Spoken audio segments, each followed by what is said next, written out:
صباح الخير للجميع. نحن بدنا نكفي نحن وياكم اليوم الاكزرسيس نيميرو 11 حتى نكفي السيري تبع الشابيتر 6 de la rotation.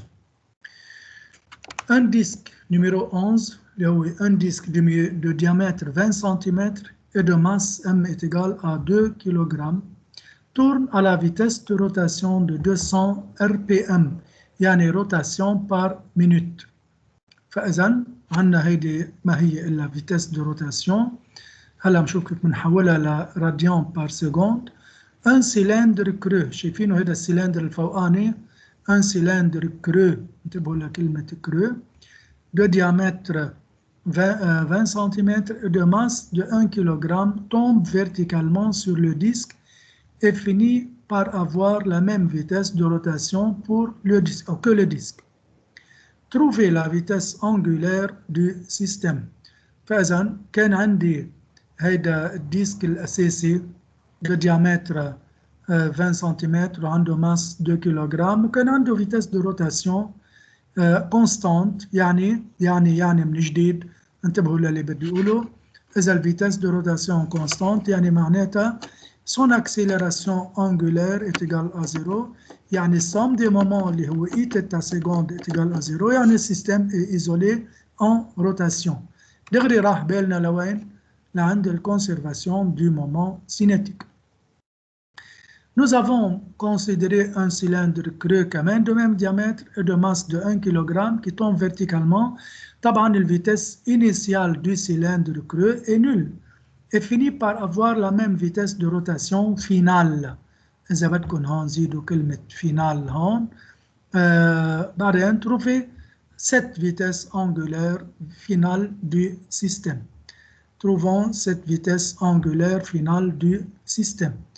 إذا نحن عنا هيدي السيري اللي قلنا عنها هيدي بالنيميرو 11 بدنا نكون وصلنا تقريبا نحن لهون.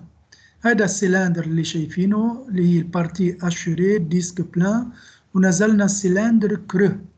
طيب فإذا مثل ما شايفين انه la somme des moments de toutes les forces appliquées sur le système est égale à 0 ainsi que la somme des forces extérieures appliquées est égale à 0 et par suite le système sera isolé en rotation. Isolé en rotation. معناتها إذا السيستم كله اللي هو سيلندر بلس ديسك هو isolé معناتها il y aura eu une conservation de son énergie de son moment cinétique. يعني السيجما إنيسيال هو السيجما للي عم بيتحركوا. طبعا للي عم بيتحركوا مين اللي عم بيتحرك؟ يعني السيجما إنيسيال للديسك، يعني إي للديسك ضرب تيتا بريم بس شو إنيسيال. معنى كل شيء هلا بنحط كل شيء بقيمته. طبعا السيجما إنيسيال للسيلندر هي عم تكون إتيجال à 0 بينما السيجما فينال صاروا سيستم واحد ديسك بلس سيلندر. لكن شو عم بعمل هون؟ صار عم بجيب انه اي للديسك بلس اي للسيلندر جو في لا سوم لانه صاروا سيستم واحد وعندهم نفس الفيتاس انجولار تيتا بريم فينال. او اذا واحد بده يقول والله اي دي فوا تيتا بريم فينال بلس اي سي فوا تيتا بريم فينال، يعني انتم عم تجيبوا المومون سينيتيك لكل واحد منهم وبعدين عم تجمعهم. امتى انا جمعتهم مباشره وحطيتهم اون فاكتور.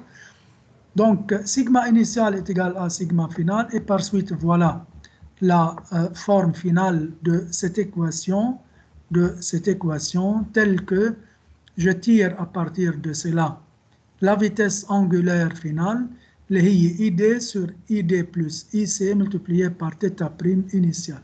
هلا هذا اللي بدنا ننتبه له هون انه الإي للديسك هي 1/2 MR2 وكمان الإي للديسك تحت هي 1/2 MR2. نجي للسيلندر. السيلندر اللي عندي اياه هون نحن قلنا بالعاده شو نعمل بالسيلندر 1/2 MR2 بس هون رح اضطر اخذ MR2. ليش؟ لانه حطوا لي حدها هيدي car le cylindre est creux et sa masse est uniformément répartie sur la circonférence ou sur la périphérie. يعني صار شكله مثل شكل الأنو إذا بدكم.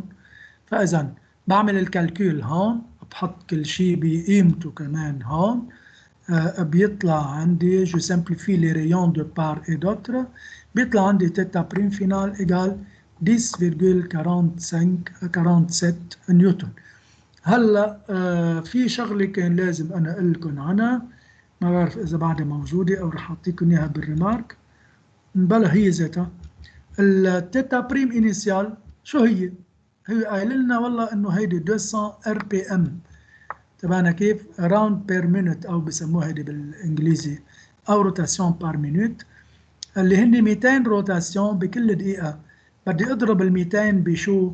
بدو بي حتى يصيروا كومبيان دو راديان او دي كومبيان دو راديان، بس موجودين بالمينوت. بدي اقسمهم على قديش؟ بقسمهم على 60، بقسمهم على 60 بيطلع كومبيان دو راديان بار سكوند، كومبيان دو راديان بار سكوند.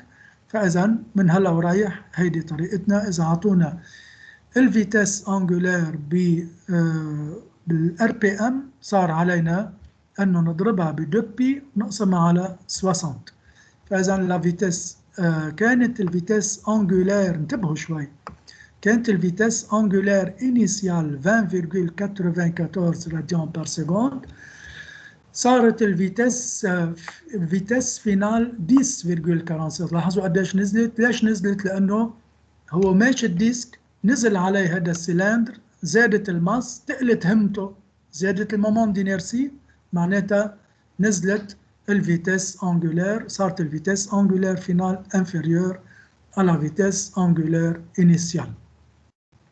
طبعا هون الإيلة السيلندر اللي بتعرفوه مثل ما قلت لكم هالمرة، puisque c'est un cylindre creux، فإذا la masse est uniformément répartie sur la circonférence. فإذا هيدا النيميرو 11، بعتقد هيدا ال 11 هو ذاته. هلا شو بعد في وراه؟ رح نشتغل بالدوز. خلونا نشوف الدوز شو بيقلنا. الدوز كمان هودي هالبروبلمات صاروا خفاف شوي. وفي روج، وقفت السيارة على الفي روج، انتبهنا هيدا بلبنان مش معودين عليها نحن. Le tachymètre d'une voiture indique que le moteur tourne à la fréquence angulaire de rotation F1 اللي هي 500 RPM، أي فيتاس أنجولار بالنهاية، سموها F1 أو غير ال F1. وفي فير لما صارت الفي فير يعني ضوت خضراء، معناتها لا فواتور ديمار يونيفورميمون، شايفين لها الكلمة هون ها، uniformément, et la vitesse de rotation du moteur atteint la fréquence 2500 RPM. هلا مثل ما قلت لكم هاي الار بي ام اعتبروا لي اياها فيتاس انجولار، بس بالشرط اللي قلت لكم عنه، تضربوا لي اياها ب 60، بتضربوا لي اياها ب 2 بي بتقسموها على 60. طبعا هيدا الديماراج لما مشيت من الفيتاس انيسيال للفيتاس فينال مشيت، بس شو هيدا بانترفال كومبيان دو 3 سكوند. فهذا بروبلème صار كلاسيك. Trouver l'accélération angulaire de l'axe du moteur. طبعا السيارة هي واقفة على الفروج، بتكون دايرة السيارة، بيكون عندها روتاسيون، عم بيبرم الموتور، عم بيبرم، لاحظوا 500، بس الديماراج صار تقريبا 5 fois plus 2500 RPM. فإذا à partir de cela, trouvons la vitesse angulaire de l'axe du moteur, l'accélération angulaire. بالنسبة لنا بما انه هيدي الكلمة اللي هي شو uniformément، صار في يقول انه تيتا سيكوند est une constante. Θ seconde est une constante. Bien sûr, puisque la vitesse de rotation augmente progressivement, donc je peux dire que le mouvement de rotation est uniformément accéléré. Uniformément accéléré. خليني اكتب الايكواسيون. طلعوا هون التيتا بريم اللي هي 2 بي ان، مثل ما قلت لكم ضربت 500 ب 2 بي سور 60 طلعت هالقد، والتيتا بريم فينال كمان ضربتها طلعت 261.8 radians. بس طبعا هذا الديماراج a été fait en 3 secondes. بما انه la voiture démarre uniformément مثل ما قلت لكم تيتا سكوند، j'écris les équations du mouvement. يعني تيتا بريم صارت تيتا سكوند تي بلس تيتا بريم زيرو، كل الترم معيهم مع التيتا بريم فينال ومع الانترفال دو temps ومع التيتا بريم initial. Je remplace chaque terme par sa valeur et je trouve que θ seconde est égal à 70 radians par seconde carré.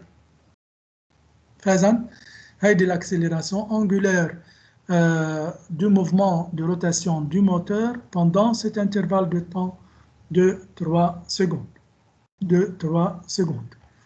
Alors, la question suivante, شو هو؟ Le nombre de tours effectués par cet axe. Le nombre de tours يعني durant les 3 secondes. لوين بروح مباشرة للتيتا؟ بروح للتيتا دو تي. أنا بعرف إنه التيتا بريم كتبتها، برجع كمان للبريميتيف، لكل البريميتيف شو عندي إياها؟ هي هون. تيتا بريم إتجال تيتا سكوند تي 2 sur 2 بلس تيتا بريم 0 تي بلس تيتا 0 هيدي بشيلها، وبحط pour t égale à 3 secondes, je remplace et je trouve 367,5 radians. Donc voilà l'angle θ. بالنسبة مثل ما شفنا مرة الماضية le nombre de tours هذا nombre de tours n, il suffit de diviser ce nombre de radians par 2π لأنه 2π هي 2π يعني combien de radians qui correspondent à un seul tour. فإذا صار n est égal θ sur 2πn est égal à 58,45 tours. بس برجع بقول امتى؟ هيدي durant les 3 secondes. هيدي durant les 3 secondes. فإذا كمان هون للتذكير بس انه θ prime est égal 2πn. θ prime est égal 2πn. Ici n le nombre de tours effectués dans une seconde. يمكن قلت لكم عنها هيدي. هل n est égal à f اللي هي الفريكونس بتكون en tours par seconde. combien de tours par seconde أو en hertz. بس لما بقول θ égal 2πn يعني بكون عم جيب النمبر دو تور توتال، بينما هيدي اللي تحت هون هي نمبر دو تور بار سكوند. هي اللي هون هي نمبر دو تور بار سكوند. كمان يعني هودي بروبلème يعني pour s'entraîner، problème d'entraînement pour se mettre à niveau. Bien. Dernier exercice. انتبهوا شوي، هذا exercice فيه شوية variation لأنه هلا بعد شوي راح أعطيكم سيري من عندي. Numéro 13. Un bloc de masse 2 kg, un bloc de masse 2 kg est attaché à l'extrémité libre d'une corde de masse négligeable et enroulé sur un cylindre de masse M et de rayon R et qui peut tourner librement autour d'un axe vertical, autour d'un axe horizontal. فإذا هذا شبيه بنيميرو ما عندنا حلينا امبارح. Le bloc est lâché sans vitesse initiale d'une hauteur h. Déterminer la durée de chute du bloc. Déterminer la durée de chute du bloc. قصتنا كتير بسيطة. عندي هذا البولي أو السيلندر sur lequel est enroulée la corde de masse négligeable. وفي عندي طبعا une masse attachée à cette extrémité qui provoque la rotation.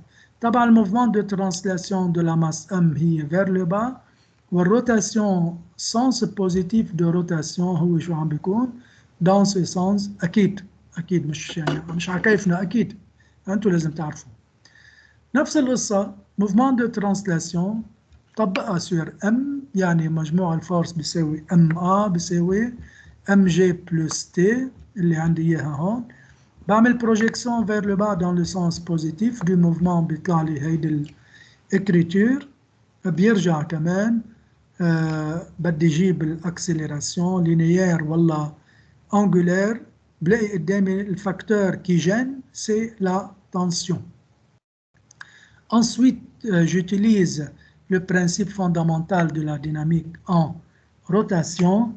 كمان sur le cylindre شوف هن الفورس اجيسون سور لو سيلندر مثل كل مرة صاروا عم بيتكرروا البروبلمات. ها صاروا عم بيتكرروا البروبلمات. شو عندي هون؟ عندي البوا، الفيكتور بوا والفيكتور نورمال ابليكي سور لاكس دو لا روتاسيون، يعني المومون لهم زيرو.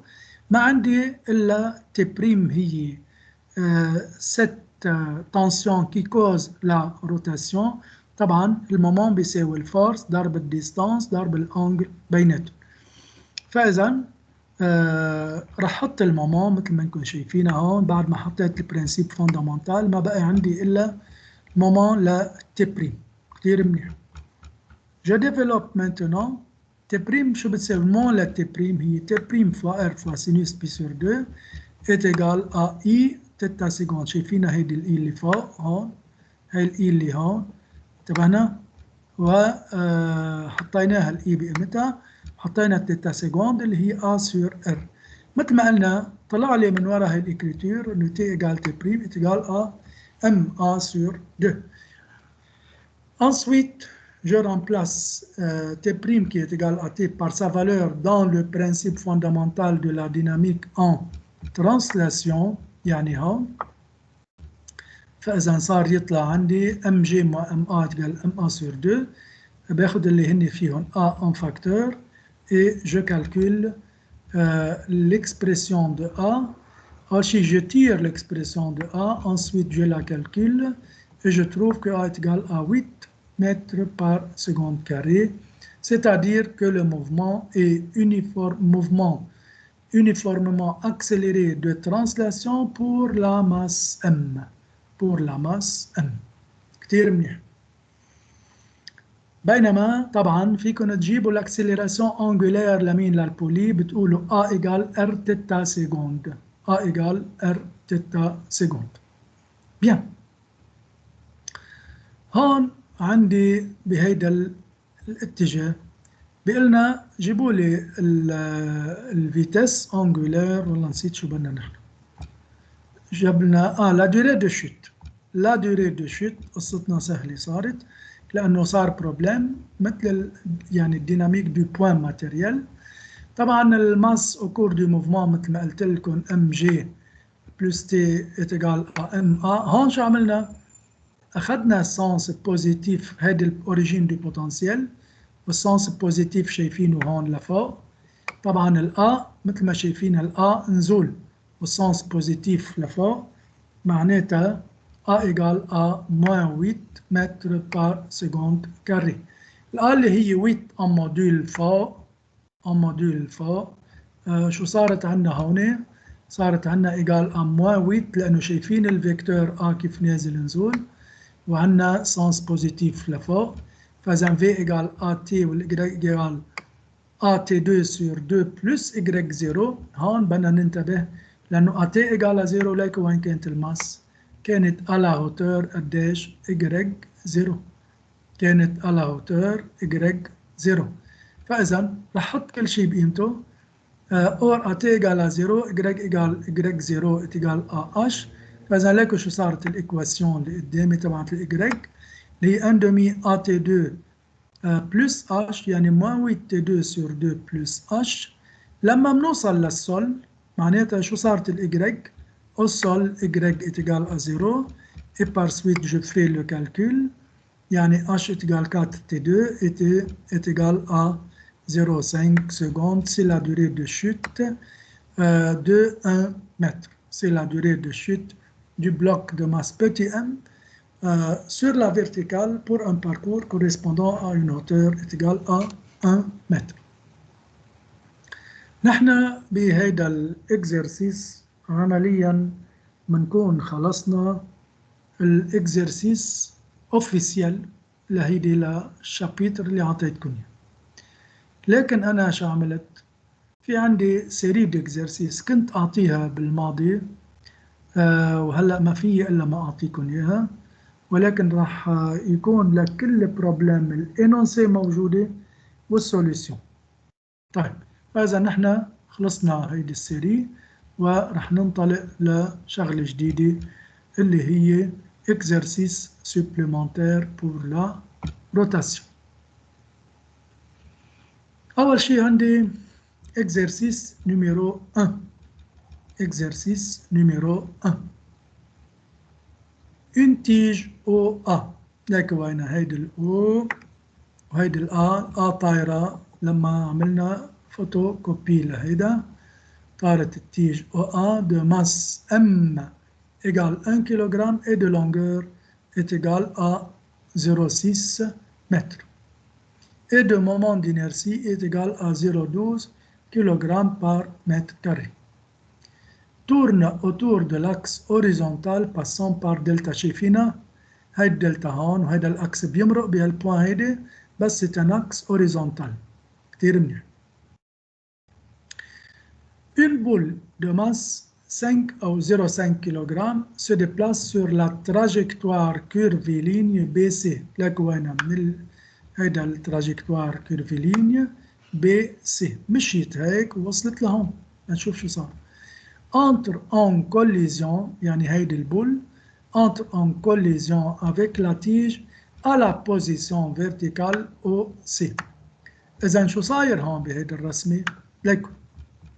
ليكو شو صار؟ إنه نزلت هيدي من البوزيسيون بهالاتجاه هون من البوزيسيون هوريزونتال ونزلت على الفيرتيكال وهيدي كمان الماس نزلت من البوزيسيون بي لوصلت لهون وصار في كوليزيون بيناتهم هون. صار في كوليزيون بيناتهم هون وقايل لنا انه ابري لا كوليزيون لا بول ساتاش على تيج. فاذا بعد الكوليزيون اثنيناتهم عملوا لي سيستم واحد. اثنيناتهم عملوا لي سيستم واحد.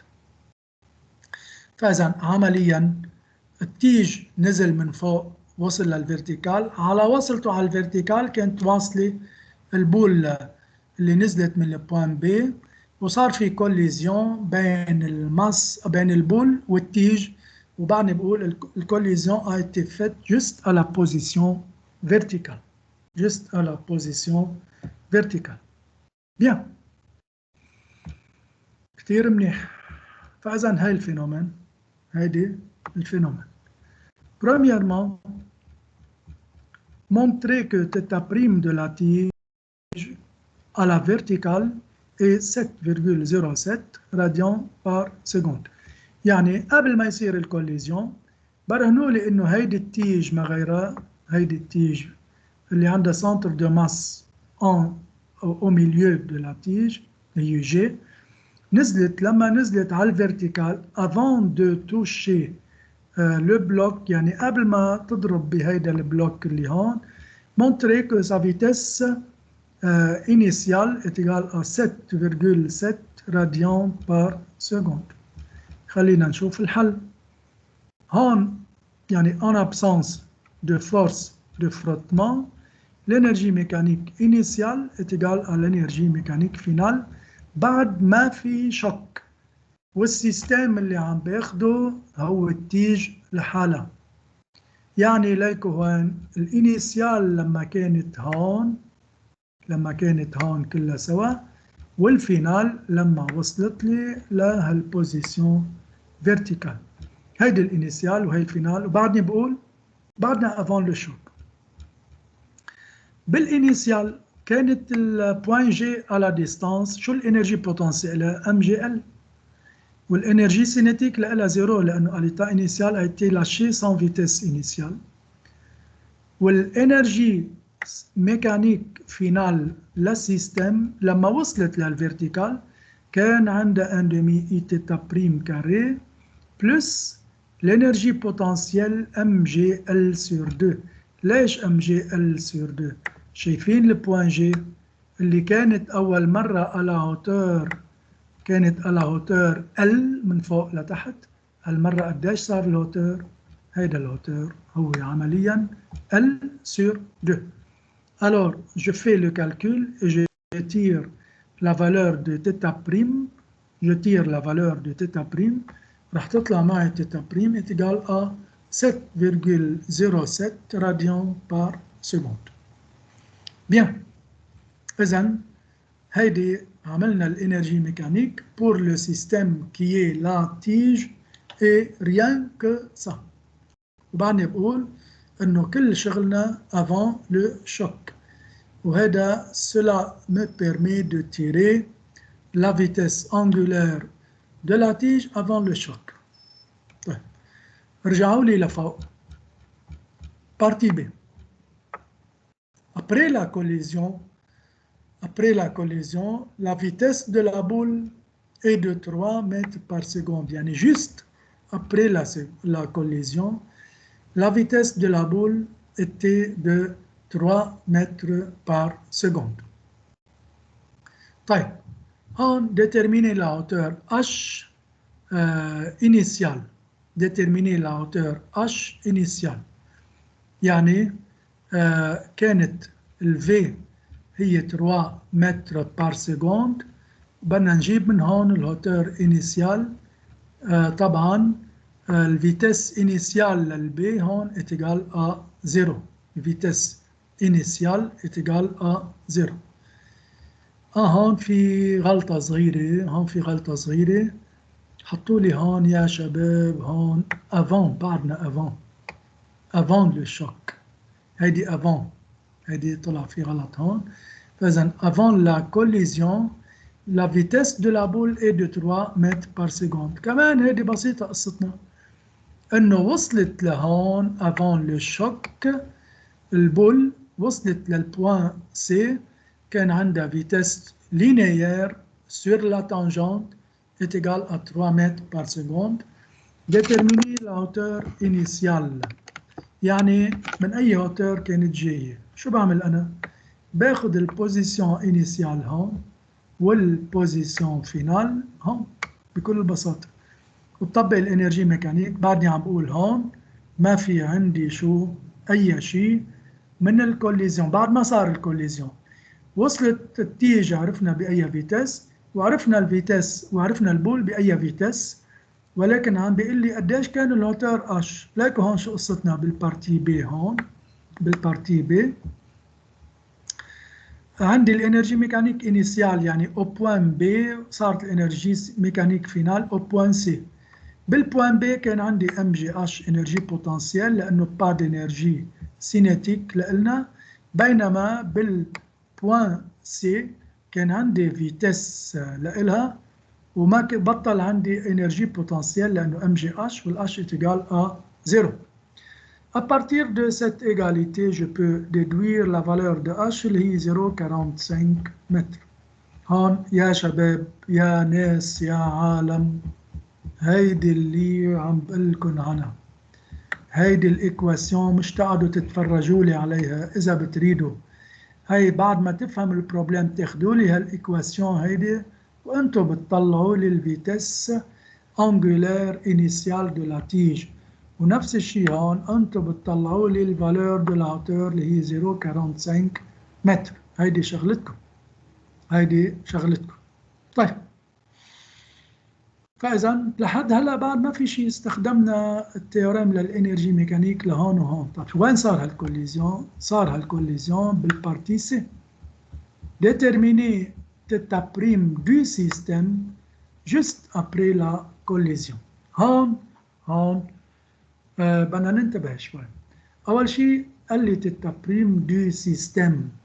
تتابريم دو سيستم معناتها بكل بساطة أنه تتابريم دو سيستم يعني البول ريست اتاشي ريست كولي على تيج، يعني صاروا سيستم واحد، يعني صار عندهم فيتس أنجولير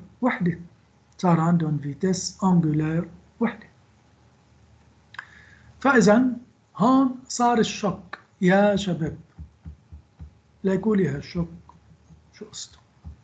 هون الشوك صار سير لا فيرتيكال. هون سير لا فيرتيكال هون صار الشوك، يعني جست افون جست ابري صار في عندي هون. ليكو خليني احكي كلمة التيج على فيرتيكال عنده شو النظام دي فورس له؟ عنده البوا والرياكسيون نورمال، معناتها رياكسيون دو بوان او، معناتها سو سيستم اي ايزولي، معناتها هيدا السيستم عمليا هو ايزولي. طيب مجموع الفورس اتيغال ا 0 وطبعا مجموع المومون اتجال A0. كمان نفس القصة، البول وصلت لهون لما ضربت بالأرض معناتها son poids est équilibré par la réaction. فإذا كمان مجموع الفورس عليها اتجال A0 ومجموع المومون بالتأكيد رح يكون اتجال A0. فإذا juste à la verticale, le système boule plus tige est un système isolé en rotation. رح ارجع عيد انه juste à la verticale بس بالضبط à la verticale le système boule plus tige est un système isolé en rotation. ليش عم بقول هالكلمة هون juste avant la juste à la normale؟ طلعوا لي شوي هون. لما بتكون التيج نازلة من هون ونزول هيك بيكون السيستم ايزولي؟ لا، بتكون التيج سوميز à son poids وبيكون son poids هو اللي عم بينزلها. فإذا التيج هي ونازلة من الأوريزونتال نازلة هون، معناتها ما في عندي شيء من السيستم ايزولي. لما توصل على الفيرتيكال راح البوا بشو؟ بالرياكسيون نورمال. هون صار السيستم ايزولي. منشان هيك عم بشدد على كلمة j'insiste sur le fait que la collision a été faite juste à la verticale. بعد الفيرتيكال ببطل ايزولي.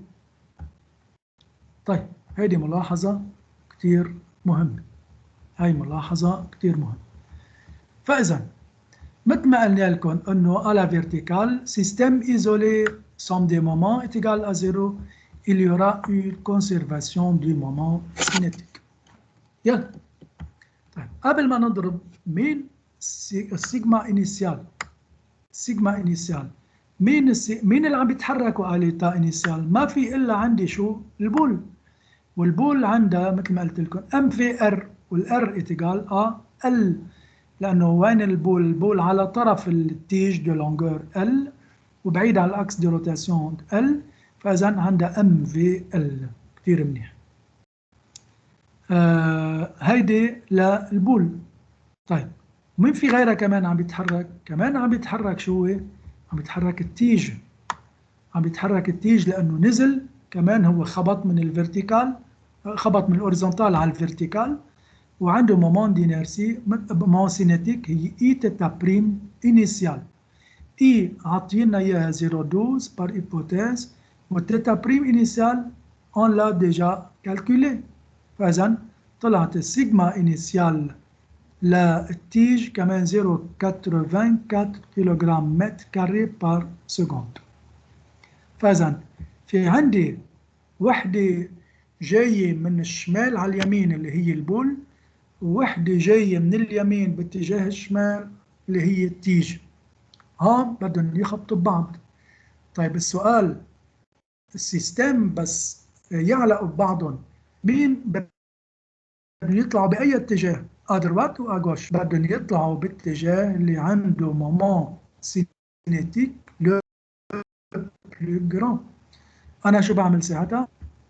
بجيب المومون سينيتيك انيسيال تبعت البول، وجبت المومون سينيتيك انيسيال تبعت التيج، لقيت تبع البول اكبر،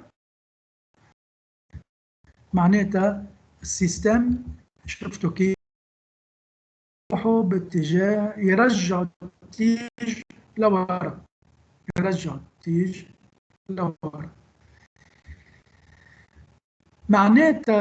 معناتها هون انتبهوا شو راح يصير. اللي قلت لكم انيسيال هي هاي المومون سينيتيك انيسيال هي هاي ام في ال تبعت البول ناقص الاي تيتا بريم انيسيال، وكلهم مع اياهم نيميريك. ليش هيدي؟ لانه هيدي غلبت هيدي مشيت بمومون سينيتيك، ولكن هيدي طلعت بوجهها، فاذا اخذت سينيو موان. بيساوي سيستم، صار سيستم يونيك، يعني عنده مومون دينيرسي توتال هي ام ال 2، ما هيدي بوان ماتيريال، وكل بوان ماتيريال شو عندها ام ال 2 بلس اي. le moment cinétique et le moment d'inertie de la tige. فإذا بجمع المومون d'inertie للكل إي للسيستم ضرب تيتا بريم فينال. من وراء هاي الكتابة صار عندي أنا كالكول لا تيتا بريم فينال. Je calcule θ prime finale et je mets chaque terme par sa valeur comme vous voyez. بيطلع السيستم بيتحرك، شايفين كيف رجع طلع بهالاتجاه هون. بيطلع السيستم عنده θ بريم فينال اتجاه 0.2. لكن هون كيف مشي هو صار لما ضربوا ببعض ورجع طلع لميلة التيج، فإذا هذا اللي بيصير عنا بموضوع la vitesse angulaire du système après la collision. فإذا هذا اللي بيصير عندي بهذا الموضوع. هذا بروبلم دسم شوي، ولكن يعني نحن صرنا بالماكسيموم تبع الاكزرسيسات للروتاسيون. هلا مثل ما ملاحظين بهذا البروبلم في عنا يعني مثل يعني بريباراتيف. هني أول شيء جيبوا لي الفيتيس أنجولار دو لا تيج، يرجعوا جيبوا لي الفيتيس أنجولار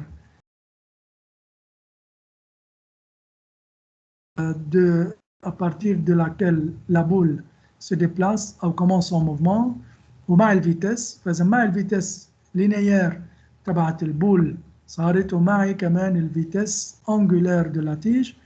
بما انه السيستم ايزولي عملت كونسيرفاسيون دو مومون سينيتيك، وقلت انه بما انه هن بوجه بعضهم هودي المومون سينيتيك انيسيال، يعني وحده الكبيره ناقص الصغيره دائما، لانه دائما قلت لكم السنس بوزيتيف هو سنس دو بلو غران. احفظوا لي هالكلمه على طول.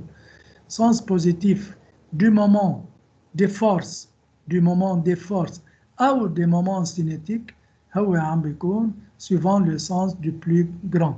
شفنا بالكالكول انه هالكونتيتي اكبر من هالكونتيتي، معناتها انه على الديفيرونس صار واضح.